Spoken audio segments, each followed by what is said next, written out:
রাস্তাটি রয়েছে সেখানে ব্যানারের উপরে বসে বিনিয়োগকারীরা বিক্ষোভ প্রদর্শন করছেন এবং তারা গতকালেও সেটা বলেছিলেন যে সরকার উচ্চ পর্যায় থেকে তারা একটু আশ্বস্ত চান, আশ্বস্ত না হতে পারলে তাদের অনশন কর্মসূচি সারা দেশব্যাপী তারা ছড়িয়ে দিবেন। আমরা এই মুহূর্তে দেখতে পাচ্ছি ঢাকা স্টক এক্সচেঞ্জ মতিঝিলের সামনে এবং আইন শৃঙ্খলা রক্ষাকারী বাহিনীও সেখানে রয়েছেন।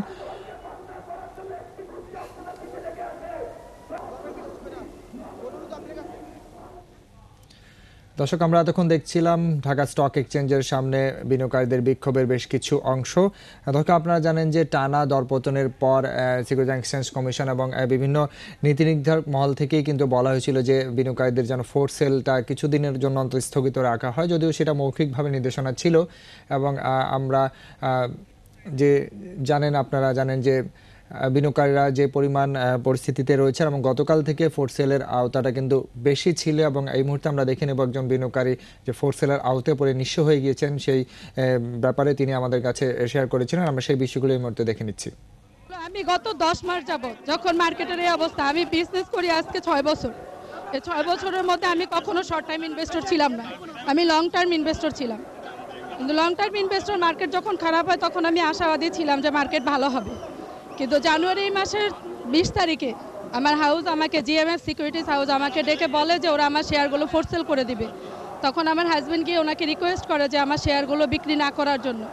আমার হাজব্যান্ড চলে যাওয়ার পরে উনি প্যারামাউন্ট ইন্স্যুরেন্স জানুয়ারি মাসের 20 তারিখ, যেখানে বায়ার ছিল 610 টাকায়, সেখানে সেল করছে উনি 498 টাকা।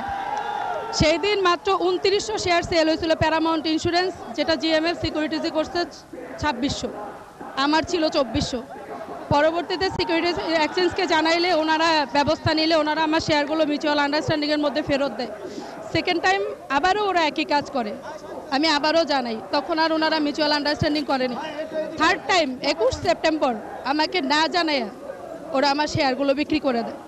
তার আগে জিএমএফ সিকিউরিটিজ আমাকে লোন অ্যাডজাস্ট করার জন্য বলে, কিন্তু জুনের লাস্ট এবং জুলাই মাসটা যখন মার্কেট ভালো যায় তখন আমি জিএমএফ সিকিউরিটিজের এমডিকে, ওনাদের জিএমকে ফোন করে বারবার রিকোয়েস্ট করি যে আমাকে অন্তত একটু অ্যাডজাস্ট করার সুযোগ দেন।